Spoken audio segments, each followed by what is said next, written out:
여러분은 나이 듦이라는 단어를 들으면 어떤 이미지가 떠오르시나요? 쇠약함, 외로움, 혹은 누군가에게 짐이 되는 모습인가요? 아니면 지혜, 여유, 그리고 완성의 이미지인가요? 우리는 모두 늙습니다. 하지만 모두가 어른이 되는 것은 아닙니다.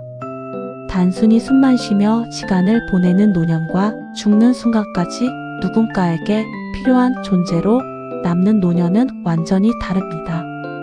오늘 소개할 책은 예일대 교수이자 6 자녀를 모두 훌륭한 인재로 키워낸 교육자 전혜성 박사의 가치 있게 나이 드는 법입니다. 저자인 전혜성 박사는 80이 넘은 나이에도 나는 여전히 현역이다 라고 말하며 왕성하게 활동했습니다. 그녀가 말하는 가치 있는 삶의 비결은 무엇일까요? 그녀의 인생 철학은 덕승제라는 한 단어로 요약됩니다. 덕승제, 즉 덕이 재주를 이긴다는 뜻입니다.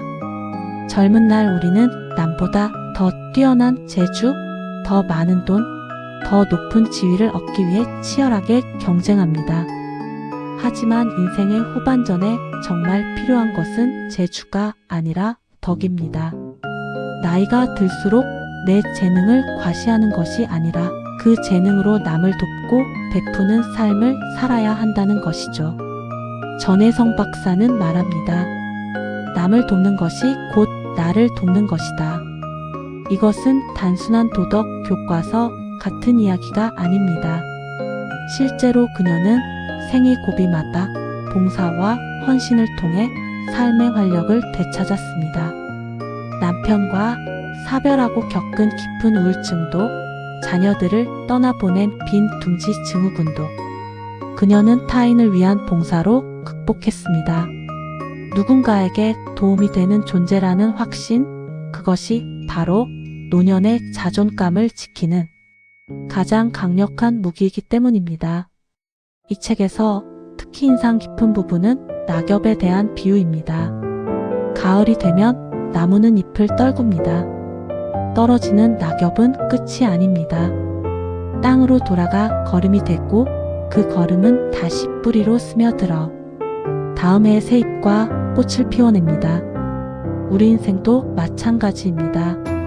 나이가 든다는 것은 시들어가는 것이 아니라 다음 세대를 위한 걸음이 되는 과정입니다.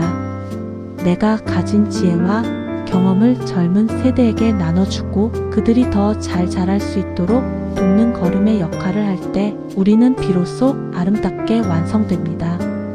그렇다면 구체적으로 어떻게 살아야 할까요? 저자는 거창한 목표를 세우라고 하지 않습니다. 대신 작은 습관의 중요성을 강조합니다. 첫째, 공부를 멈추지 마세요. 뇌세포는 늙어도 지혜는 자랍니다. 새로운 언어를 배우거나 읽고 싶었던 책을 읽으세요. 배움이 멈추는 순간 비로소 늙음이 시작됩니다. 둘째, 감사하는 마음을 연습하세요. 나이가 들면 몸 여기저기가 아프고 섭섭한 일도 많아집니다. 하지만 불평은 노화를 촉진할 뿐입니다. 아침에 눈을 뜰 수 있음에, 걸을 수 있음에, 따뜻한 밥 한 끼에 감사할 때 우리 얼굴엔 기쁨이 서립니다. 셋째, 혼자만의 시간을 즐기세요. 외로움을 고독으로 승화시켜야 합니다. 타인에게 의존하지 않고 스스로 충만할 수 있는 힘을 길러야 합니다. 인생은 리허설이 없다. 전혜성 박사가 평생 가슴에 품고 산 말입니다. 오늘 하루는 연습이 아니라 실전입니다. 죽는 순간 참 좋은 소풍이었다라고 말할 수 있으려면 바로 오늘 이 순간을 가치 있게 채워야 합니다. 여러분은 어떤 노년을 준비하고 계신가요?